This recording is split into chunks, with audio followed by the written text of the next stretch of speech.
Wang Xiaolong steps off a ferry onto the mudflat at 6:30 in the morning.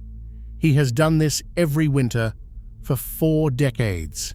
Camouflage jacket, rubber boots, binoculars around his neck.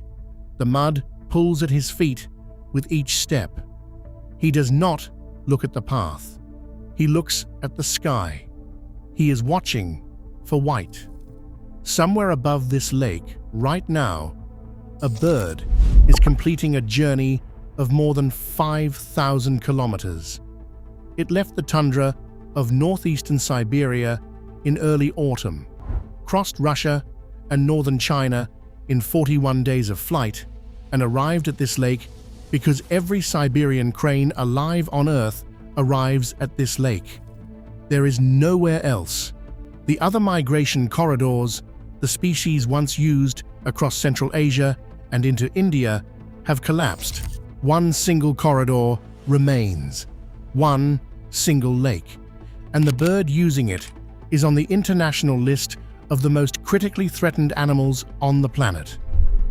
This is the story of how a Chinese freshwater lake became the last place on Earth where a bird can survive, what nearly destroyed it, and how a soldier turned ranger, an American foundation, and a decade of water management pulled the Siberian crane back from fewer than 100 individuals to almost 7,000. In the 1980s, fewer than 100 Siberian cranes existed anywhere in the world. That is the entire species, all of them alive at once, a number smaller than the capacity of most high school auditoriums. The Siberian crane is immediately recognizable. The body is pure white. The forehead is bare and red.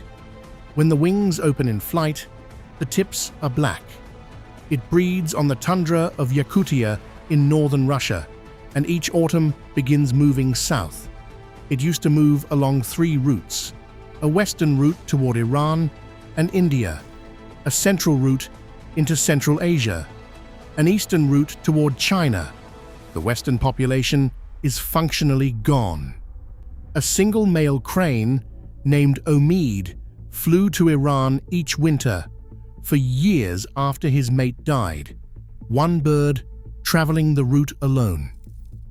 The central population disappeared years before. What remains is the eastern population. It winters at one place, Poyang Lake, in Jiangxi Province, China's largest freshwater lake, covering up to 4,000 square kilometers. The threats that pressed the population toward 100 were not subtle. Through the 20th century, cranes were poached along their migration routes. Wang Xiaolong remembers the villages near Poyang Lake in the 1980s, where households made a living by poisoning and selling rare birds.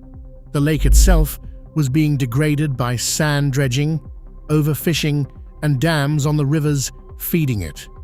The shallow, seasonally flooded mudflats where cranes spend winter are precise habitats. The plants they eat grow at specific water depths, change the hydrology, and you remove the food. Poyang Lake's ecology runs entirely on seasonal rhythm. In summer, it floods. In winter, the water recedes and exposes shallow mudflats where the root bulbs of aquatic plants become accessible. The cranes arrive in October and feed through March. A water level too high keeps food underwater and out of reach. Too low, and the habitat fragments into patches too small to support thousands of birds. The cranes are not just living on the lake, they are living on a narrow margin of water depth, and that margin was disappearing. That absence of reliable habitat had consequences nobody had fully measured. Wang Xiaolong was 5 years old when he first saw a white crane near Poyang Lake. He was picking wild vegetables with his mother on the bank. The bird landed nearby, and he stopped moving. He said later, "It looked so elegant. It delighted his heart instantly." He thought even then, that these creatures needed to be protected. He joined the army at 18. When he came back in 1987, he went straight to the Jiangxi Poyang Lake National Nature Reserve Administration Station at Wucheng on the eastern shore and has not left. He patrols every morning, leaving at 5 a.m., covering up to 40 kilometers a day through Zhonghu Pool and Meixi Creek and the sublakes in his section. On busy days, he brings sweet potatoes and steamed buns because there is no time to return to the canteen. Over 38 years at the reserve, he has walked an estimated 400,000 kilometers. That is the equivalent of circling the Earth 10 times on foot through mud and reed beds and flooded pasture.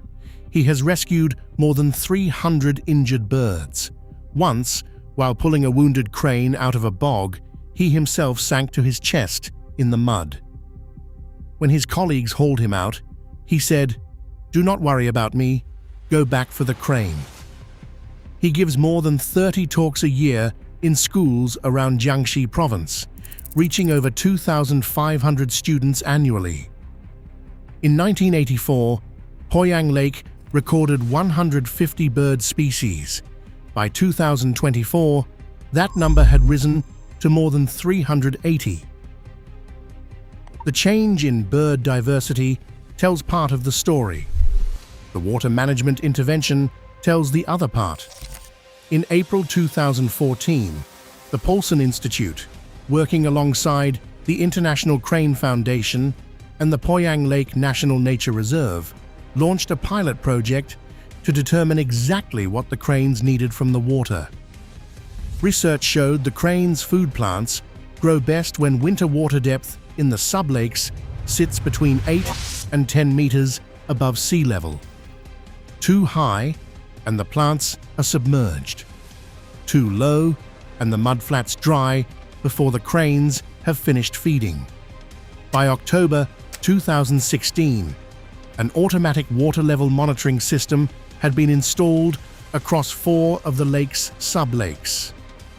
Operators could track depth in real time and adjust the gates, controlling inflow and outflow. For the first time, the cranes' feeding grounds had someone adjusting the water for them. What decades of habitat policy had failed to deliver? A network of water sensors and one man on foot began to reverse.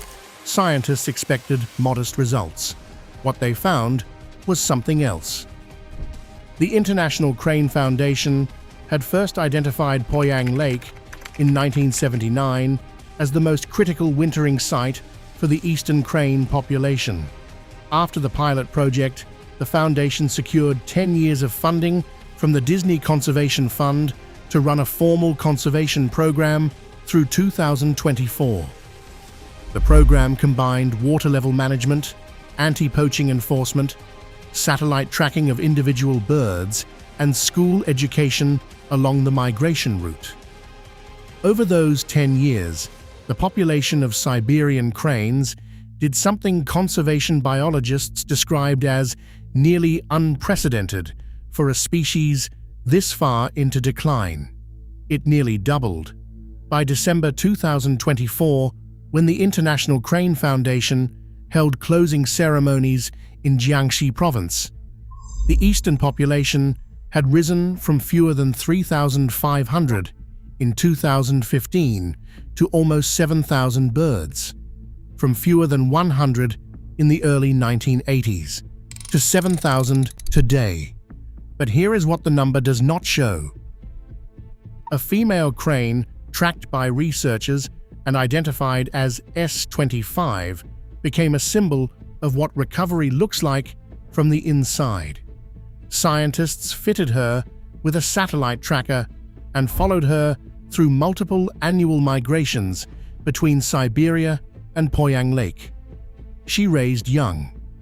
In November 2020, monitoring cameras at the lake caught footage of S25 standing at the water's edge beside her mate and a juvenile crane, 3 birds close together in the late afternoon light.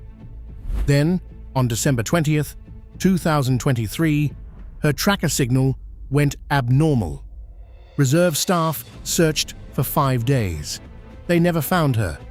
S-25's specimen is now on display at the Wucheng Station Education Center.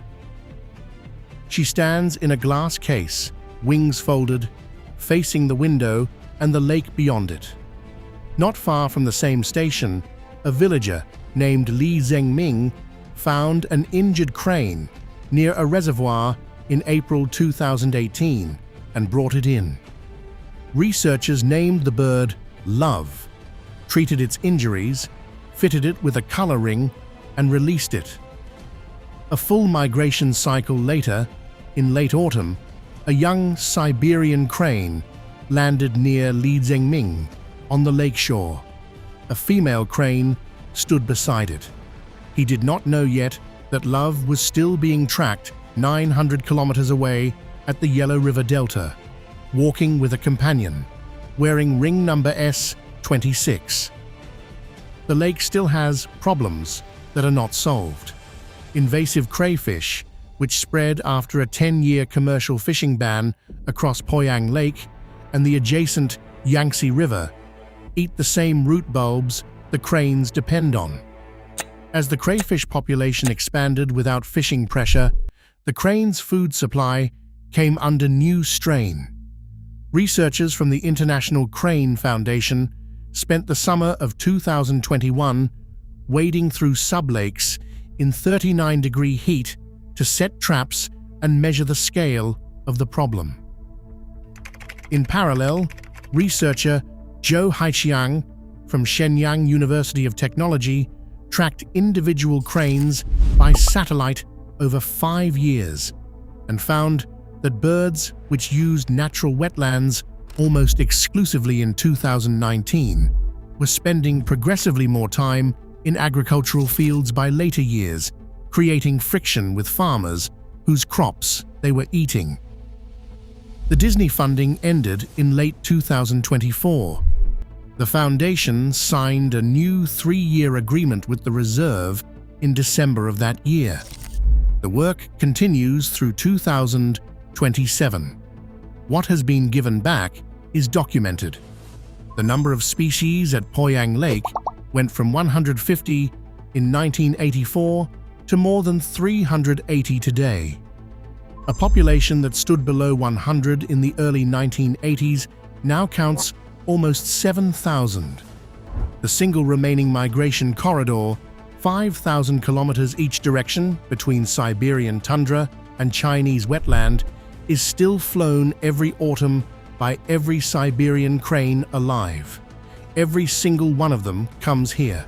Wang Xiaolong has said he sees birds even in his dreams. He is 61 years old and still boards the ferry at 6:30 every winter morning. The cranes arrive in family groups, adults and juveniles, landing in the shallow zones where the plants grow at exactly the right depth. They spread across kilometers of mudflat, white against gray water, feeding through the short winter days.